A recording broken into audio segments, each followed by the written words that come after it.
Un nouveau projet. Nouveau projet.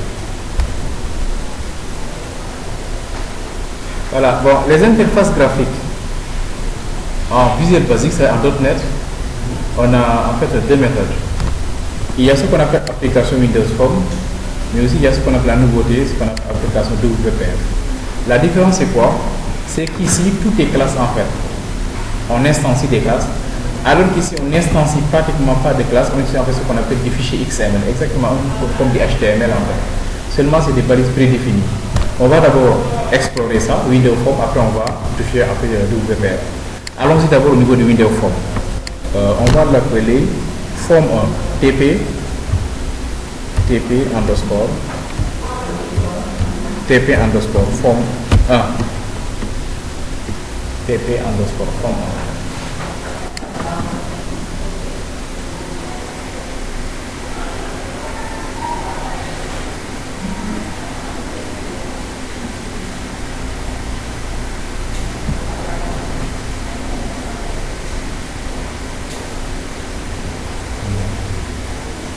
Voilà. Dès que nous créons, vous avez vu, ceci c'est une petite fenêtre. Exactement comme ça. Ceci aussi est une fenêtre. Ça. Voilà. Le case de l'interface maintenant, c'est ça. Je peux ne rien faire. J'écris juste démarrer pour voir ce que je veux.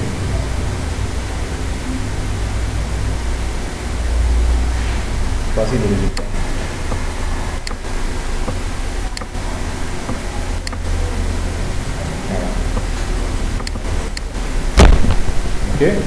Maintenant, c'est à nous de voir maintenant ce qu'on veut mettre à l'intérieur. Est-ce qu'on veut créer un petit formulaire, ou bien on veut afficher des données, ou bien on peut tracer des diagrammes, ou bien on va envoyer des mails, etc. Tout ce que vous voulez, vous pouvez le mettre à l'intérieur de cette interface graphique. On va créer juste un petit formulaire, puis on arrête.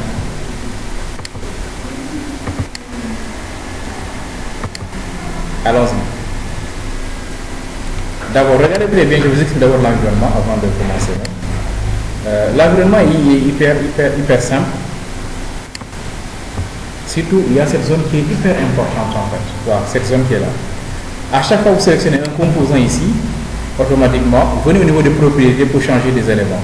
Si vous voulez aussi ajouter des composants au niveau de l'interface graphique, il y a une zone réservée pour cela. Il est là. Boîte à outils. Voilà. La boîte à outils est là. Ici, tous les composants, on a tout.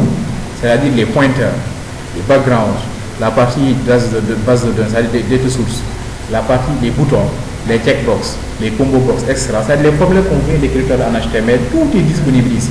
Tout. Voilà. Ça qu'on appelle tous les composants. Maintenant, les composants sont regroupés en catégories. Il y a ce qu'on appelle les contrôles communs, qui sont là, en général, qui sont toujours visibles au niveau des interfaces. Il y a ce qu'on appelle les conteneurs, comme madame les panels, etc., ou bien les group box, qui permettent de contenir d'autres éléments simples. Il y a ce qu'on appelle aussi les menus, pour créer en fait un menu. Ça, c'est un menu. Voilà. Pour créer ces menus qui sont là, c'est-à-dire ceci, voilà. Pour les créer, voici la partie qui cherche ça. Il y a ce qu'on appelle le menu item, c'est l'élément de menu. Il y a également ce qu'on appelle les menus simples. Voilà. Menu strip, sous-menu, etc. Il y a aussi la partie données. Surtout avec les data grid view qui permettent tout simplement d'afficher des données au niveau de l'interface. Il y a aussi les datasets qui permettent de gérer le mode déconnecté, et ainsi que d'autres composants supplémentaires. Voilà. Allez-y au niveau de composants, tous les composants.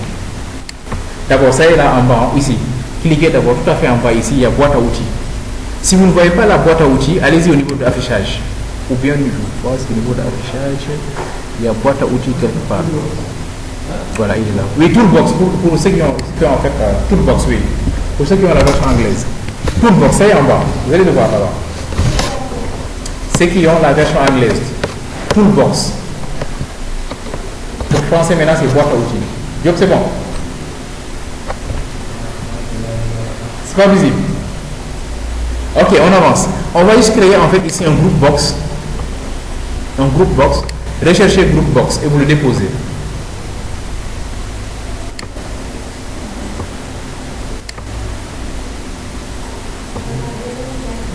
Recherchez un group box et vous déposez le group box.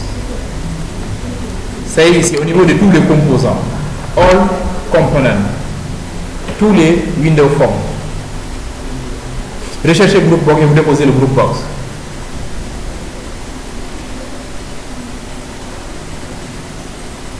Ça y est, c'est fait. Recherchez un bouton, button, et vous le déposez en bas du group box, tout à fait en bas.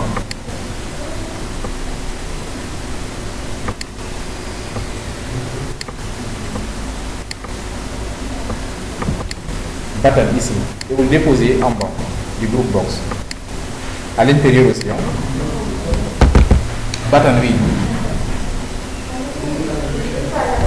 Il faut le déposer. Prenez les vous glissez, vous déposez.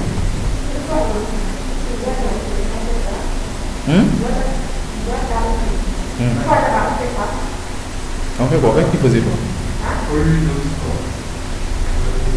Tu cliques ici.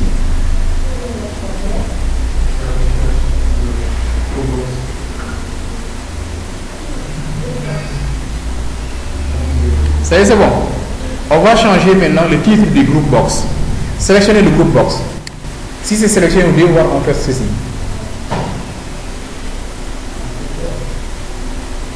Si le group box est sélectionné, vous devez voir ceci. C'est fait. Allez-y maintenant ici, là. Au niveau de propriété. Vous avez vu ceci texte. Texte c'est écrit quoi? Group box 1. On l'enlève pour mettre ici peut-être juste un élément formulaire.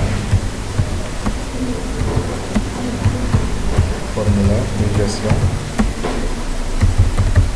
des employés.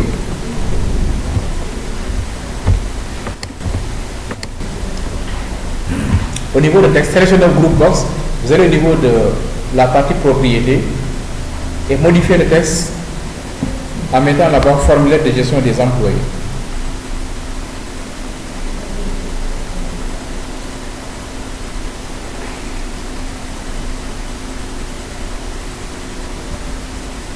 C'est OK? C'est bon. Voilà. Puis on peut maintenant changer un peu le background de ce group box.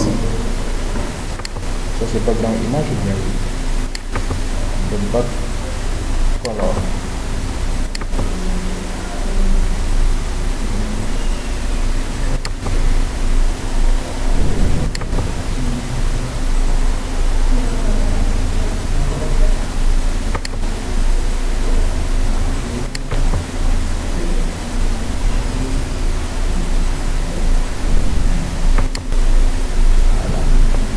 Changez le background ici avec au niveau de back color du group box.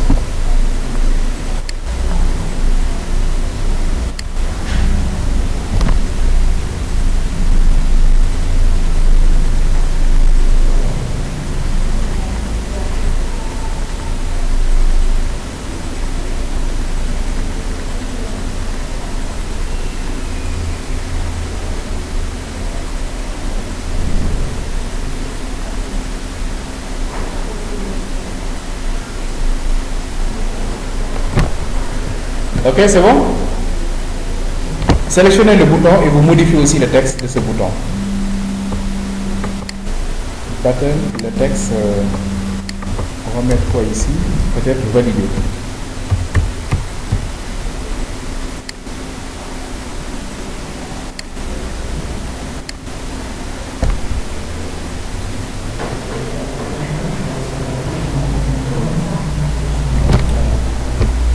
Si vous lancez, voici maintenant l'interface que vous avez.